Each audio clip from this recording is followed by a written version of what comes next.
amid the winter rains that drench Gaza's tent camps, making life even more unbearable.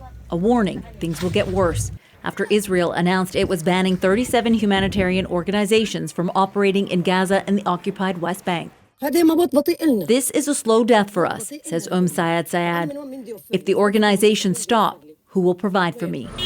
Groups like Doctors Without Borders, International Rescue Committee, and Oxfam have been told their activities will be suspended because they failed to meet new regulations. In March, Israel overhauled its registration process, requiring information on funding and operations and personal details about staff by the end of 2025.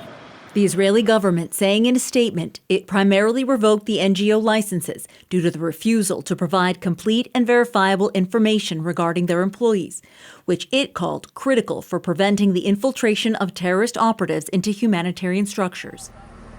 Israel said the regulations were necessary, accusing Doctors Without Borders of employing 2 members of terrorist groups, an allegation the organization denied. This is not about paperwork or compliance gaps. Impacted NGOs say they are afraid to hand over personal information about their staff to Israel. There's no trust. They bombed our convoys. They bombed our premises. They bombed our partners while they were going and carrying out life-saving work. At least 575 aid workers have been killed in Gaza since the start of the war in 2023, according to the UN.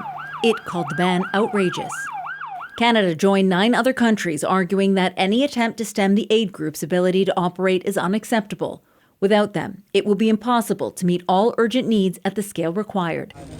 Israel is giving the 37 aid groups 60 days to wind down their operations and says they must cease their work in Gaza and the West Bank by March 1st, at which point they will no longer be permitted to deliver humanitarian aid to Palestinians in need. Caroline Bargout, CBC News, London.